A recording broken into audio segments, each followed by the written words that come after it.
안녕하세요. 북신의 서재입니다. 필리프 들레름 에세이 고복만 옮김 제1장 크루아상 사러 가는 아침. 당신은 맨 먼저 잠자리에서 일어난다. 인디언 초병처럼 조심스레 옷을 꿰입는다. 시계수리공처럼 세심하게 현관문을 여닫는다. 이제 밖이다. 당신은 가장자리가 장밋빛으로 접어감춰진 어슴푸레한 새벽의 한가운데에 서 있다. 모든 불순한 것을 정화하는 찬 공기가 신선하다. 숨을 내쉴 때마다 입에선 구름 같은 흰김이 뿜어져 나온다. 당신은 이른 새벽의 보도 위에서 여유롭고 경쾌하다. 빵집의 거리 따윈 상관없다.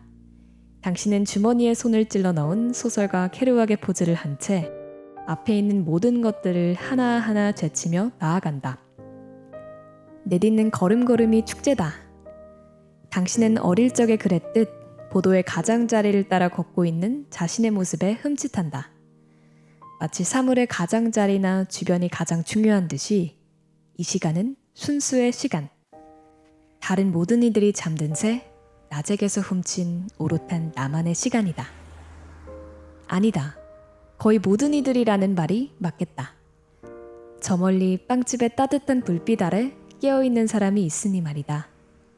그 불빛은 사실 네온가스다. 하지만 네온가스의 호박색 반사광은 그곳이 따뜻할 거라는 기대를 품게 한다. 이윽고 빵집에 다다르면 늘 알맞은 정도의 김이 유리창에 서려 있다. 빵집 여주인은 새벽 공모자인 첫 손님에게 유달리 특별하고 명랑하게 아침 인사를 건넨다. 크루아상 5개와 너무 파삭하지 않은 바게트 하나 주세요. 곧 남자 주인이 밀가루 투성이의 러닝 셔츠 바람으로 가게 안쪽에서 얼굴을 내밀며 인사한다. 전투를 앞둔 병사들에게 용기를 북돋아 주려는 듯이. 다시 밖으로 나온다. 당신은 이미 느끼고 있다. 집으로 돌아갈 때의 걸음걸이가 빵집에 올 때와는 다르다는 것을. 보도는 덜 허전하다. 팔꿈치 아래에 끼고 있는 바게트와 다른 손에 들고 있는 크루아상 봉지 덕분에 집을 나설 때보다 조금은 넉넉해진 까닭이다. 봉지에서 크루아상 하나를 집어든다. 따뜻한 기운은 여전한데 반죽은 조금 물러진 것 같다. 차가운 이른 아침을 걸으며 약간의 식탐도 부리며 먹는 크루아상. 겨울 아침은 당신 몸 안에서 크루아상이 되고 당신은 크루아상의 오븐과 집과 쉴 곳이 된다. 서서히 발걸음을 앞으로 내디딘다. 당신은 황금빛 햇살을 온몸에 받으며 푸른빛과 잿빛을 그리고 사라져가는 장밋빛을 가로지른다. 다시 하루가 시작되고 있다. 그러나 어쩌나 당신은 이미 하루 중 가장 좋은 부분을 먹어버렸으니. 제6장 스노글로브. 스노글로브 속 세상은 언제나 겨울이다. 손으로 그것을 흔들면 땅에서 소용돌이가 생겨나고 눈이 흩어져 천천히 떠다닌다. 처음에는 구 전체가 눈송이로 탁하게 흐려질 정도였다가 갈수록 눈송이는 뜸해진다. 그리고 터키블루의 하늘이 우수어린 색조를 되찾는다. 마지막으로 종이새 몇 마리가 잠시 멈칫거리다가 아래로 떨어진다. 먼저 내려온 게으른 솜털이 그들에게 땅으로 내려오라고 손짓한 것이다. 스노글로브를 다시 내려놓는다. 뭔가가 바뀌었다. 유리구슬 속 세상은 변한 게 없지만 그때부터 우리는 호출 소리 같은 것을 듣는다. 스노글로브 안에는 늘 비슷비슷한 것들이 들어있다. 해초와 물고기들이 왔다 갔다 하는 바다 밑 골짜기, 에펠탑, 맨해튼, 앵무새, 멋진 산 풍경, 추억의 몽생미셸 등을 배경으로 눈이 춤을 춘다. 그러다 다시 천천히 춤을 멈추고 흩어졌다 마침내 가라앉아 사라진다. 순백색 눈들의 겨울 무도회가 열리기 전까지 스노글로브 속 세상은 고요하다. 무도회가 파한 다음에도 눈송이 하나 엠파이어 스테이트 빌딩 꼭대기에 추억처럼 남을 뿐이다.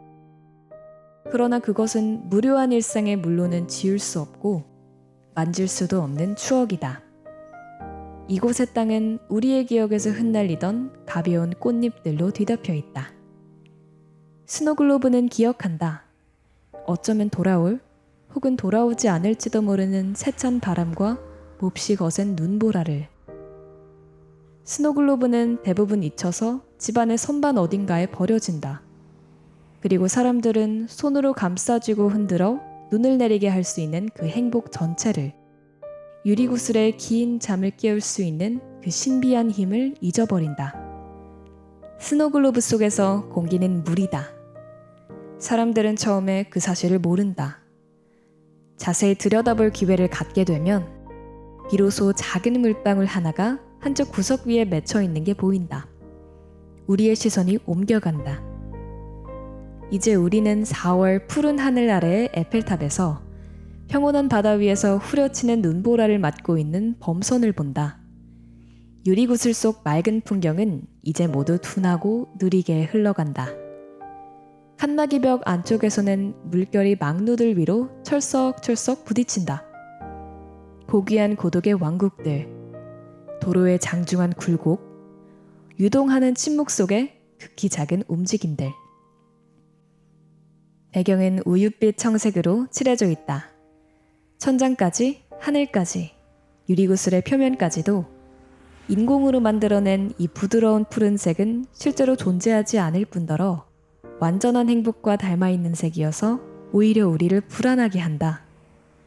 낮잠과 약속의 파투 때문에 헝클어질 오후를 예감하게 하는 그런 운명의 계략 같은 느낌의 색이다.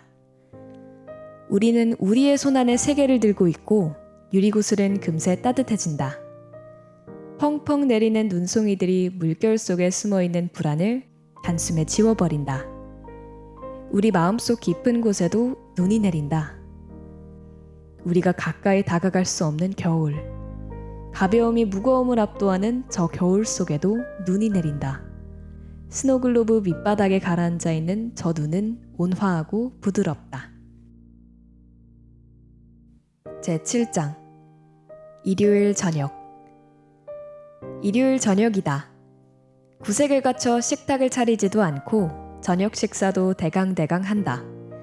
가족들은 제각각 차례로 부엌에 들어와 낮에 먹다 남긴 소풍 간식 같은 음식들을 뒤적거려 몇 점 집어먹는다.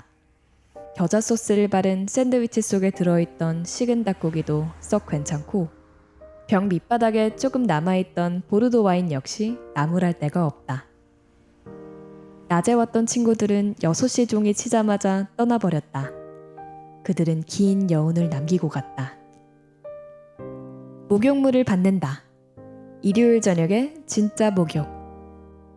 푸르스름한 거품이 바글대는 욕조에서 뽀얗게 낀 수증기와 보드라운 솜 같은 사소한 것들 사이로 둥실 몸을 내맡기며 오래도록 머물러 있는 그런 목욕을 해보기로 한다. 욕실의 거울에는 뽀얗게 김이 피어오르고 머릿속은 나른해진다. 특히 지나간 한 주에 대해 생각하지 말기를. 내일이면 다가올 한 주에 대해서도 더더욱 마찬가지다.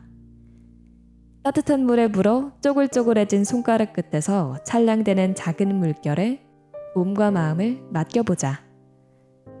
물이 다 빠져나간 다음 욕조에서 빠져나올 것. 이제 책을 한 권 읽어볼까? 좋은 생각이야. 그치만 조금 있다가 읽자. 지금은 뭐니 해도 텔레비전을 보는 게 제격이니까. 이럴 때는 아무 생각 없이 볼 수 있는 프로가 어울리겠네. 보기 위해서 보는 프로, 구실을 찾거나 해명에 나설 필요도 없고 무엇을 얻고자 하는지 모르겠는 그런 프로 말이다. 이런 프로는 마치 목욕물 같다. 손에 만져지는 행복감이어서 당신을 마비시켜 몽롱하게 만들어버린다. 날이 완전히 어두워질 때까지 우리는 생각을 비우고 한가롭게 온전한 편안함을 느낀다. 이윽고 밤이 내리면 작은 멜랑콜리가 찾아든다. 텔레비전이 조금씩 지겨워지기 시작한다. 전원을 꺼버린다. 우리의 생각은 다른 곳으로 떠난다. 때로는 어린 시절로 되돌아가기도 한다. 학창시절, 머릿속 가득한 고민을 짊어지고 한 발 한 발 떼어놓으며 걸음을 세던 산책의 희미한 추억들, 꾸며낸 사랑 이야기들. 무엇인가가 마음을 관통해 지나간다. 그 느낌이 여름의 소나기처럼 강렬하다. 초대하지도 않았는데 마음속으로 출렁이며 쳐들어온 이 작은 물결. 이 작은 선과 악은 매번 반복되어 돌아오면서 우리와 친숙해진다. 이것이 일요일 저녁이다. 모든 일요일 저녁은 아무것도 머물러 있지 않은 그 가짜 비눗방울 속에 들어있다. 목욕물 속에서 지나간 시절의 사진들이 하나 둘 모습을 드러낸다.